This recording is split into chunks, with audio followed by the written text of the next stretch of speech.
আসলে আমাদের সিরাজগঞ্জ ছিল হচ্ছে একটা অবহেলিত এলাকা।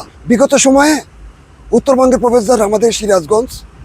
এই সিরাজগঞ্জের উন্নয়ন কল্পের যমুনা সেতু নির্মাণের পর উত্তরবঙ্গে বিভিন্ন উন্নয়ন প্রকল্প হাতে নেওয়া হয়। এই উন্নয়ন প্রকল্পের এক পর্যায়ে যেমন ইকো পার্ক বা আরও অন্যান্য অনেক উন্নয়নমূলক কাজ হাতে নেওয়া হয়েছে। তন্মধ্যে 68 মেগাওয়াটের যে একটা সোলার পার্কের মানে জায়গা নেওয়া হয়েছে 642 একর জমির উপরে, বিঘা জমির উপরে এই সোলার পার্কটি নির্মাণ করা হয়েছে। এই পার্কটি নির্মাণ করায় আমরা উপকৃত। সিরাজগঞ্জবাসী অনেক সময় আগে বিদ্যুতে আমরা নানাবিধ সমস্যায় জটিলতায় ভুগতাম।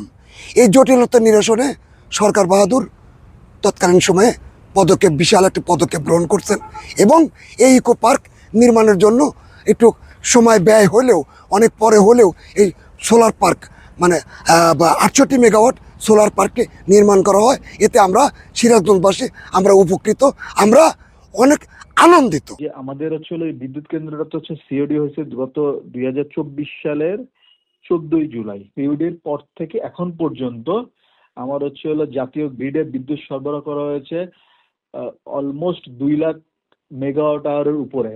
18.5 প্ল্যান্ট ফ্যাক্টরে ধরে 2 লাখ মেগাওয়াট আওয়ারের উপরে হচ্ছে বিদ্যুৎ সরবরাহ করা হয়েছে জাতীয় গ্রিডে, যেটা অবভিয়াসলি হচ্ছে আমার যেহেতু এখন একটা ফুয়েল ক্রাইসিস সারা ওয়ার্ল্ডই চলতেছে, সেটা আপনি জানেন। যেটা নবায়নযোগ্য জ্বালানি যেটা পুরোটাই হচ্ছে সোলারটা আসছে পুরোটাই সূর্যের আলো থেকে, যেটা আমার হচ্ছে অবভিয়াসলি হচ্ছে আপনার হচ্ছে বাংলাদেশ সরকারের জ্বালানি যে নীতিমালা, সেই নীতিমালা হচ্ছে ব্যাপক প্রভাব ফেলতেছে। যেটা মনে করেন যে সরকারের যে আমাদের যে নবায়নযোগ্য জ্বালানি যে পলিসি 2025-এর যে হচ্ছে টার্গেট ছিল 2030 সালের মধ্যে 20% টোটাল ডিমান্ডের, সেটা হচ্ছে পুরোপুরি হচ্ছে সাপোর্ট দিচ্ছে সরকারের এই টার্গেটের সাথে আমরা ইনলাইনে আছি। এবং যেটা হচ্ছে নির্বাচনী একটা প্ল্যান ছিল যে হচ্ছে রিনিউয়েবল এনার্জি থেকে বিদ্যুৎ উৎপাদন করা, সেই টার্গেটের সাথে আমরা ইনলাইনে আছি। আর আমাদের কিছু ফিউচার প্ল্যানিংও আছে রিনিউয়েবল থেকে হচ্ছে আপনার সৌর আপনার বিদ্যুৎ কেন্দ্র থেকে হচ্ছে আপনার বিদ্যুৎ উৎপাদন করা, সেই টার্গেটের সাথে আমরা ইনলাইনে আছি। ওখানে প্রায় 3 থেকে 4 মিটার পানি, উঁচু পাইলের উপরে হচ্ছে সোলার প্যানেল বসানো হয়েছে। যখন পানি থাকে না, আমরা হচ্ছে যখন শুকনা মৌসুমে থাকে তখন ওখানে হচ্ছে বিভিন্ন ধরনের ফসলাদি করা হয়, যেটা আমরা গত 1 বছরে পাইলট আকারে করেছি। যেমন হচ্ছে মিষ্টি কুমড়া করা হয়েছে, আলু করা হয়েছে, আলুর ভালো ফলন হয়েছে, মিষ্টি কুমড়ার ভালো ফলন হয়েছে, পেঁয়াজ হয়েছে, তারপর টমেটো হয়েছে। এবং সেই সাথে হচ্ছে আমরা গারুলেরও হচ্ছে আমরা করেছি, গারুলের হচ্ছে করা হয়েছে পাইলট আকারে। তো বিদ্যুৎ কেন্দ্র যেটা করা হয়েছে এটা তো মনে করেন যে জাতীয় গ্রিডে চলে যাচ্ছে।